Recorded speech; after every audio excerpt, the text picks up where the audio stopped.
Wouldn't it be nice if there was an investment, an asset, or a hedge that was completely risk-free? Well, no such thing exists. But with gold and silver, there's a lot more guarantee than you think. I'll explain what it is and how you really can't lose unless you do this strategy. Let's explore.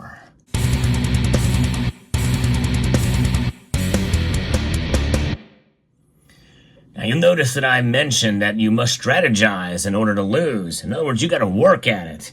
And that is something that a lot of people don't understand because it's so easy to lose. Most of us have experienced some sort of financial loss in life, bad investment, or just bleeding money out with something we shouldn't have bought.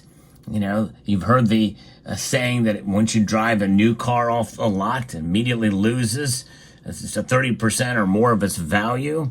Of course, these days, used vehicles are very, very high in price, and it's maybe not as much anymore, but the markets do change, and we must be agile in those times.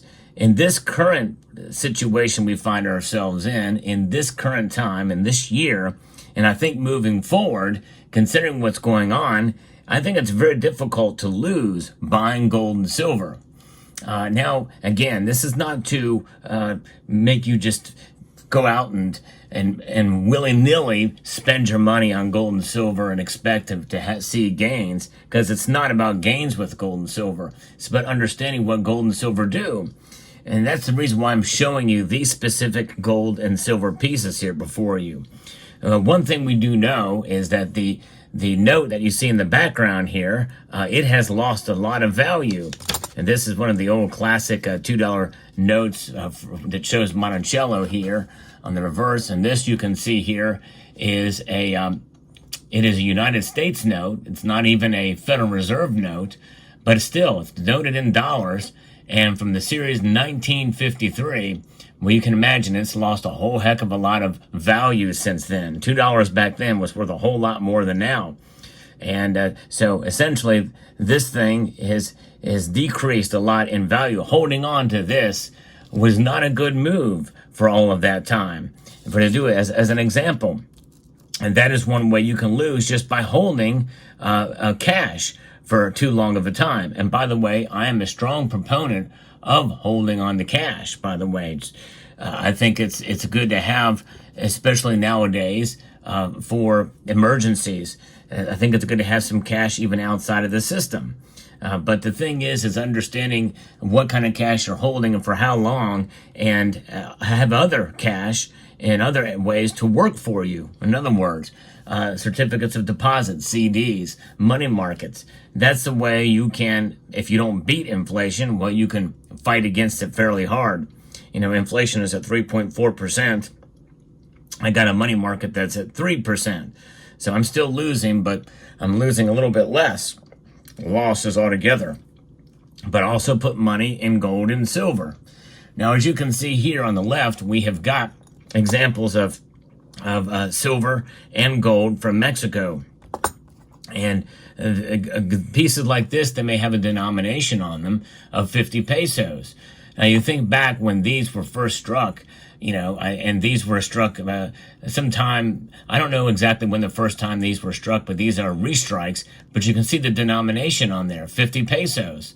Now, how much does a peso get you nowadays?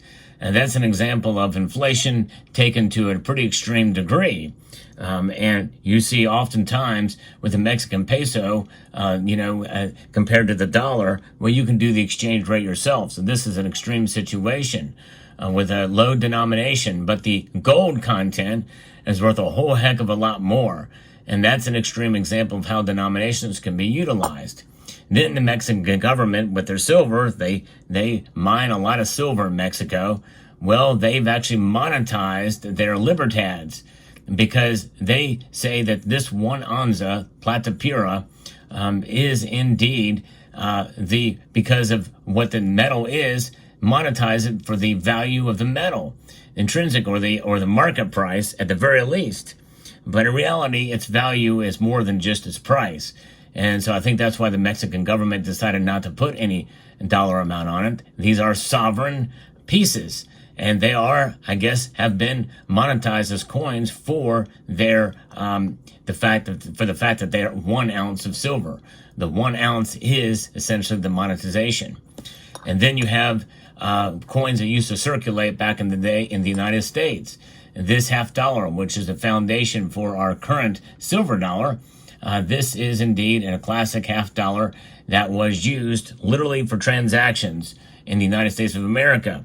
And having this that preserved its value, well, there you go. You can't lose having this or having it because it is indeed money, a stable store of value because it is silver. And same thing with this gold St. Gaudens double eagle here. It is indeed money because of the metal content contained therein. This is constitutional gold and silver, constitutional money, as stated in Article 1, Section 10 of the Constitution. But they still trade at the market price. So there are still ways that you can lose. However, I'm here to tell you that given the current market conditions of what we've been seeing, especially since March of this year with silver and even going into last year with gold, they've reached prices that are pretty spectacular and impressive. The market price for gold and silver has gone up, and there's really no talk of it going down a whole lot. Silver is more volatile, obviously, than gold, but even it has started to flirt around with $30 again per ounce. And I think that is the thing that we're starting to see, higher lows with both gold and silver as the markets fluctuate. That should encourage those of you who are buying right now.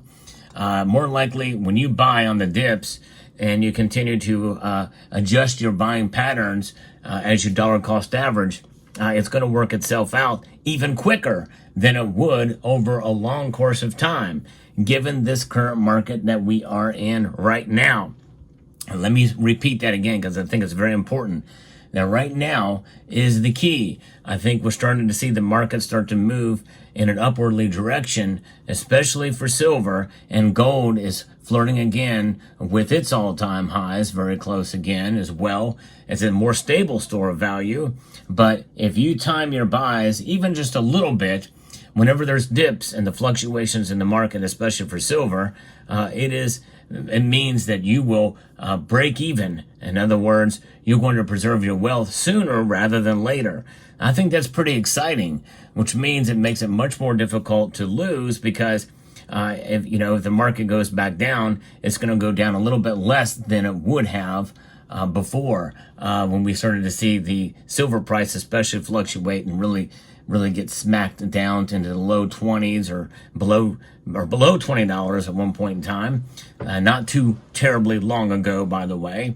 But there are ways that you can mess all of this up in this market. Yes, indeed there is. And that is buying in bulk. In other words, buying a whole heck of a lot of silver at the wrong time. In other words, the price starts to move up. We get a little bit of FOMO, that's fear of missing out, and you go and make a purchase of a monster box of Silver Eagles, for instance, or even a tube of Silver Eagles. As the price goes up and the premiums are increasing again because people are starting to buy for a lot of the same reasons you are, you experience that fear of missing out, and you buy on the way up, and then all of a sudden it gets slammed back down again. It's going to really discourage you.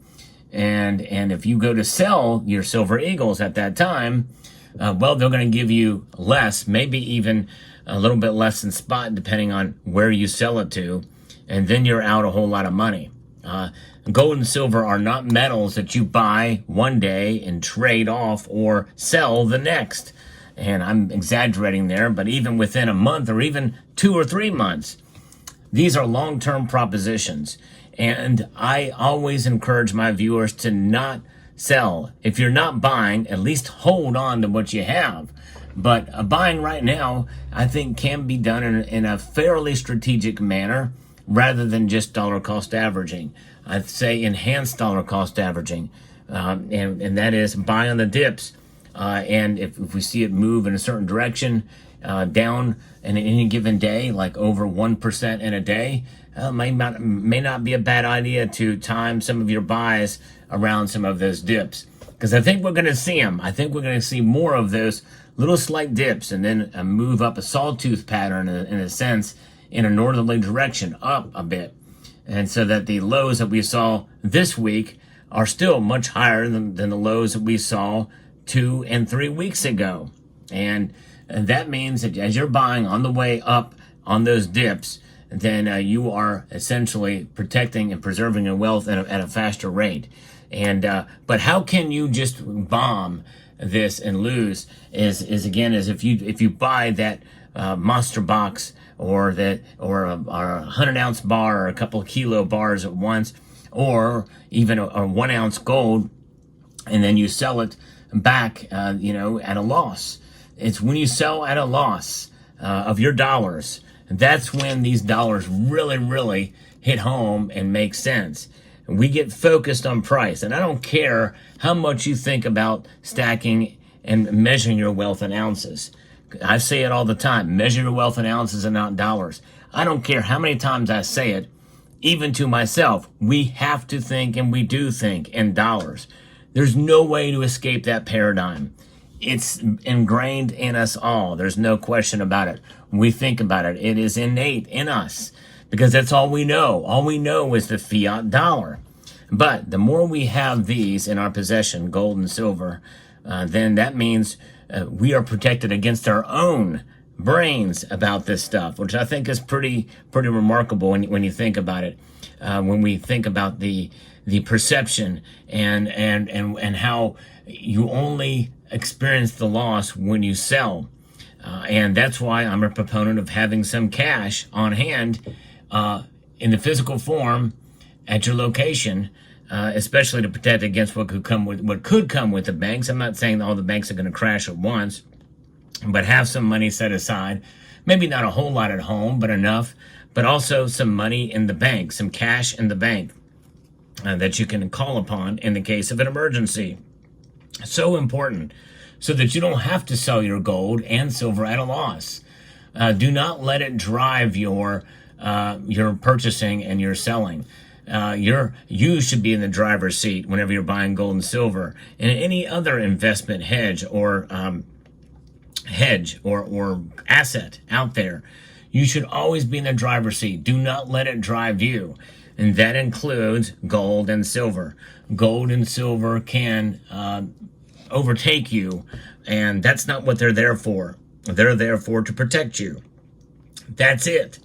They're not there to make you money. They're not there to make you rich. They are to preserve the riches that you already have. So I hope you found this video informative, insightful, and educational. And remember, you cannot lose unless you just buy quickly and sell quickly, buy in bulk quickly and sell impulsively. Impulsivity is really your enemy here, and I'm encouraging not to do that. No matter what anybody says, if this channel or any other channel says, hey, you should go out and buy right now because the prices are down a dollar or what have you for silver or a gold, take a step back. Look at the charts. What have they been doing? Make a decision for yourself. Do not base any decisions based off of what I or anybody else says. It's your money. You work hard for it. And so that's really what it boils down to. So let me know what your thoughts are in the comment section down below. Hope you found this video informative, insightful, and educational. Would like to extend a multitude of gratitude to each and every one of you for taking the time to watch, and to encourage you to please rate, share, comment, and subscribe.